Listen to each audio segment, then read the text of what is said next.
Despite writing some of the most heartfelt songs about love and unity, the Beatles' internal dynamics were often far from the message they preached. Behind the charm and camaraderie, there were clashes, harsh words, and resentments that lingered long after the band fell apart. Among them, George Harrison, the so-called quiet Beatle, endured perhaps the most stifling role, his creativity constantly overshadowed by the towering partnership of Lennon and McCartney. When the Beatles finally split, George's long-suppressed artistic drive burst forth. His debut solo album, All Things Must Pass, was not just a release, it was an exorcism of years of frustration. John Lennon, however, was less than kind. Instead of celebrating George's success, he reportedly made fun of him, sneering that George looked like an asthmatic Leon Russell on the album cover, and mocking the audacity of releasing a triple LP. It was a cutting remark from someone whose approval George had once valued deeply. During his years with the Beatles, George's songs rarely received the recognition they deserved. Even when his writing began to rival that of John and Paul, his contributions were often met with indifference. This creative bottleneck left him brimming with unrecorded ideas, a build-up he later compared to a painful kind of artistic blockage. Once free from the band, he unleashed everything at once, pouring his soul into a sprawling masterpiece that finally allowed him to stand on equal footing with his former bandmates. Still, freedom came with its own shadows.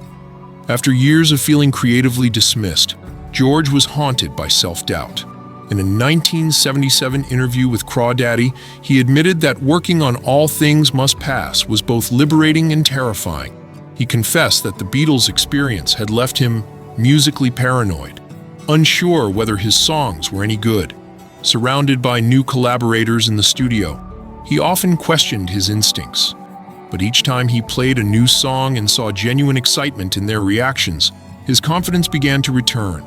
Slowly, George realized that the music he had been holding inside for so long was more than enough. All Things Must Pass became both a personal and artistic triumph.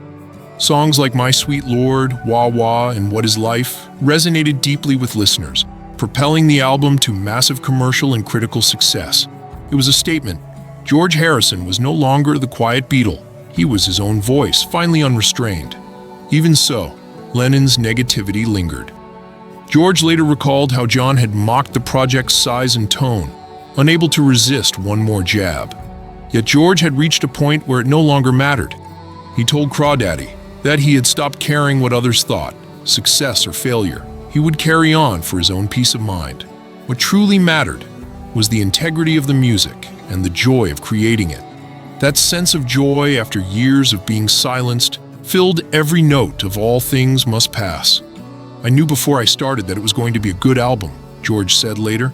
I had so many songs and so much energy. It was pure happiness to finally let it out. Even Lennon would later concede in a 1970 Rolling Stone interview that George's record was all right, and perhaps even better than Paul's early solo work. Faint praise from an old rival, but telling nonetheless. History, however, would prove George right. All Things Must Pass produced the first #1 single by any ex-Beatle, My Sweet Lord, a success Lennon himself wouldn't match until 4 years later. George Harrison's All Things Must Pass was more than an album. It was vindication. It was the sound of a man breaking free from the noise, from the doubt, from the shadows of John and Paul. It was, in every sense, the peace he had been searching for all along.